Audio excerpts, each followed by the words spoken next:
hope you're all getting through the week as best as you can. It's nearly the weekend.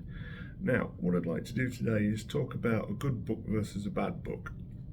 So to give a bit of background, one of my heroes is James Hunt, the racing driver, and love the man. I remember his commentaries when I was a little kid. I was too young to see him race. I wasn't born yet. But having seen replays and documentaries and all that kind of stuff, man was just a legend. Great driver, brilliant commentator. He died sadly when I was about 10 or 11 years old, so I never got the chance to meet him, unfortunately, but I did meet his son Freddie, and he was a lovely guy. But one of the things that I have, and you probably know, is that I love books, and I was given this book as a birthday present years and years and years ago, and that really inspired me, and I love rereading it. However, a few years ago this book came out, so I read it hoping that it would be something else that's a bit more interesting, maybe go into a bit more detail. I mean, it's certainly thick enough.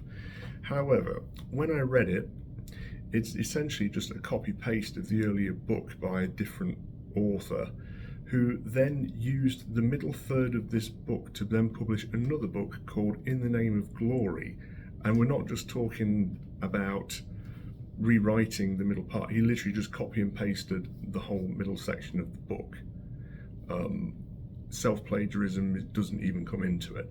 But I thought that I would read you a few parts of this book and explain why it's so terrible. The first thing I want to say is it's very, very well researched. The problem is the actual writing. The writer should have got a ghost writer to actually do this and put this together, because he just did not do a very good job. Allow me to demonstrate.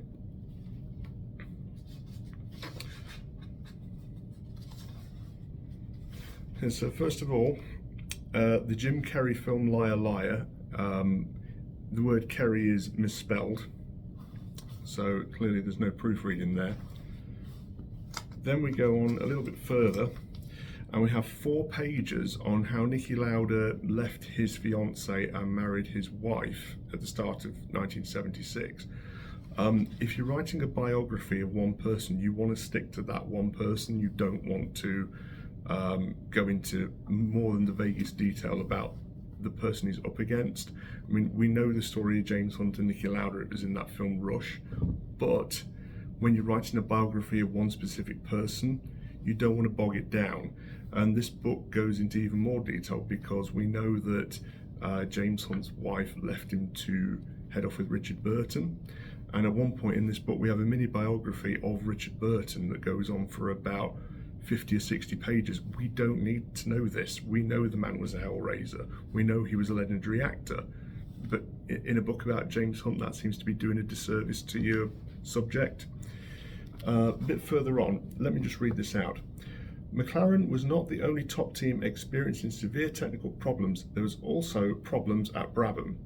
Repetition. Again, a good proofreader will be able to sort that out.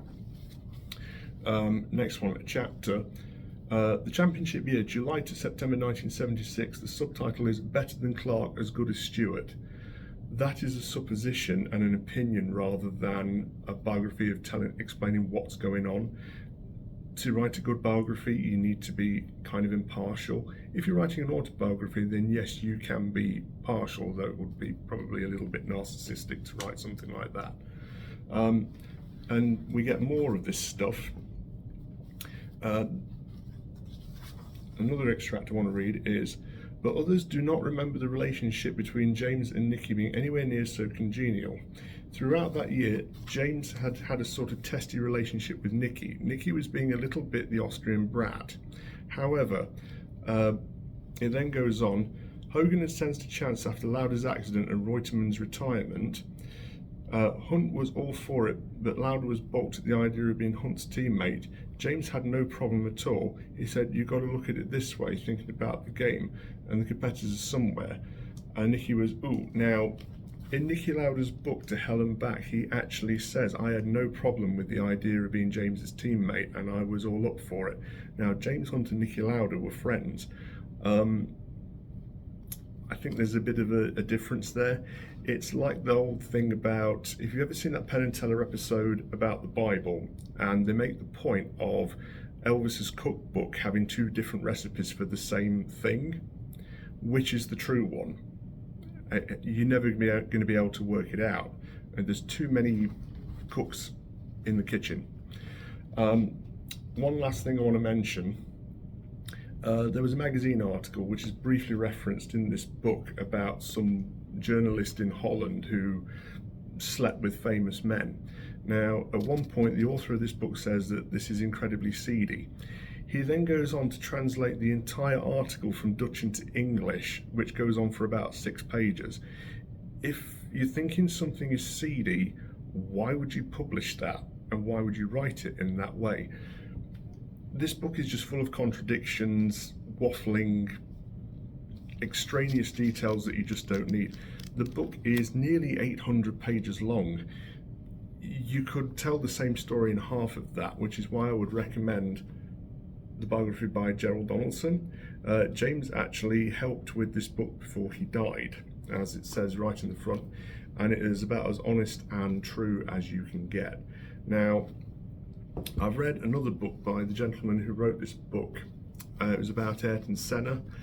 It wasn't quite as self-referential as this, but it still wasn't great. It certainly wasn't great writing.